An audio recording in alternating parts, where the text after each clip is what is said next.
چھٹی کا دن تھا۔ شوہر حسب معمول موبائل پر مصروف تھا اور بیوی قریب بیٹھی بیٹھی پیپر چیک کر رہی تھی۔ اچانک اس کی آنکھوں سے آنسو بہہ نکلے۔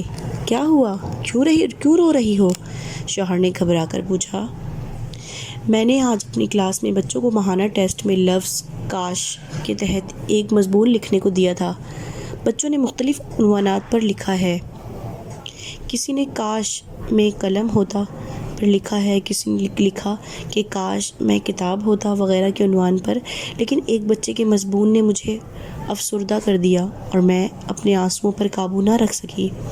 شوہر کہنے لگا کہ اس نے ایسا کیا لکھ دیا؟ جواب میں بیوی نے کہا کہ اس بچے نے لکھا کہ کاش میں موبائل ہوتا۔ میں اپنے والدین کا اکلوتا بیٹا ہوں۔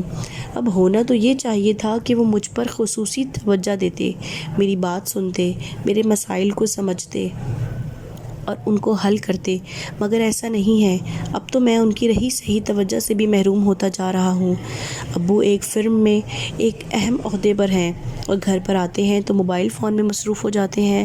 میں کچھ بات کرنا چاہتا ہوں تو کہتے ہیں کہ اپنی امی سے بات کر لو۔ اگر کبھی سننے پر تیار ہو بھی جائیں تو جوں ہی موبائل کی بیل بجتی ہے بات ادھوری چھوڑ کر فوراً موبائل اٹھاتے ہیں۔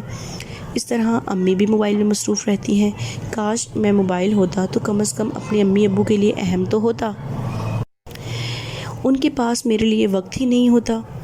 یہ سن کر شوہر نے کہا کہ ٹھیک ہے کہ یہ بچہ اپنے والدین کے رویے کی وجہ سے پریشان ہے، لیکن تم کیوں رو رہی ہو؟ اپنی جان کیوں ہلکان کر رہی ہو؟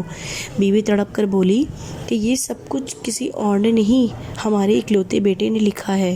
اب شوہر بھی شرم کے مارے کچھ بول نہ پایا اور آنکھیں بند کر کے اپنے رویے پر پچھتانے لگا۔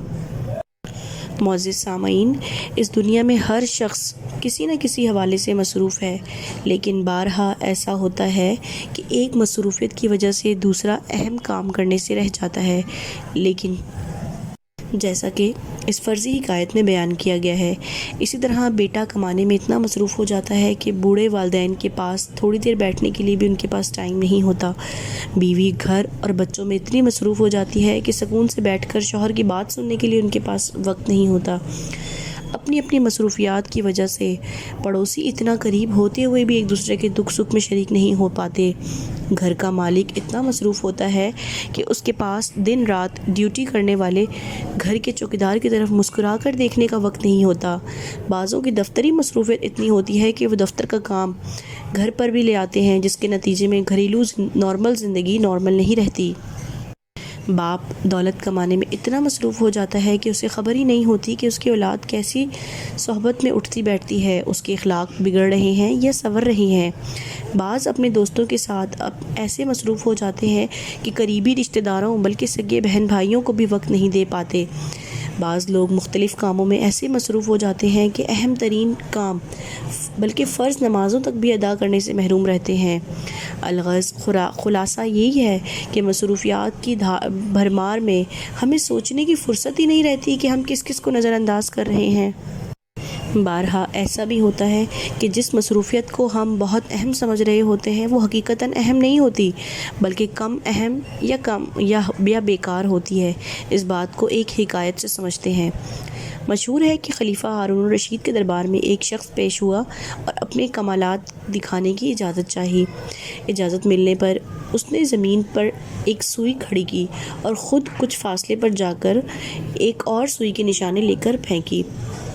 وہ سوئی پہلے سوئی کے ناکے پر پہنچ گئی۔ یہ دیکھ کر حاضرین نے خوب داد دی، مگر ہارون الرشید نے حکم دیا کہ اسے ایک دینار انعام میں دیا جائے اور 10 کوڑے مارے جائیں۔ لوگوں نے وجہ پوچھی تو کہنے لگے 1 دینار اس کی محنت اور نشانے میں مہارت کا انعام ہے، لیکن اس نے اپنا وقت اور ایسے کام میں صرف کیا جس کا دوسروں کو کوئی فائدہ نہیں ہوا، لہٰذا میں اس کو 10 کوڑے مارنے کی سزا دیتا ہوں۔ اس حکایت میں ہمیں اپنا وقت ون ویلنگ، پتنگ بازی، کھیل تماشوں، مختلف کرتب اور فضول کاموں سیکھنے میں خرچ کرنے والوں کے لیے خاص طور پر سبق ہے کہ کرنے والے کام کرو ورنہ نہ کرنے والے کاموں میں پڑ جاؤ گے۔ اسی طرح حضور صلی اللہ علیہ وآلہ وسلم کا فرمان عالی شان ہے کہ انسان کے اسلام کی خوبیوں میں سے ایک خوبی فضول باتوں کو چھوڑ دینا ہے۔ اب ہم میں سے ہر شخص کو اپنی اپنی مصروفیات کا جائزہ لینا چاہیے کہ کہیں ہماری مصروفیات گناہوں بھری تو نہیں۔ مثلاً فلمیں، ڈرامے دیکھنا، میوزک سننا، سود، رشوت، فضول خوری، زمینوں پر قبضے، اغوا برائے تاوان وغیرہ گناہوں بھری مصروفیات ہی تو ہیں۔ اس کے برعکس فرض نمازوں کی ادائیگی، زکوٰۃ دینا، حج ادا کرنا، یہ تمام معاملات نیکی پر مشتمل مصروفیات ہیں۔ اللہ تعالیٰ ہمیں اپنی زندگی امتحان آخرت کی تیاری میں مصروف رہ کر گزارنے کی توفیق عطا فرمائے۔ آمین ثم آمین۔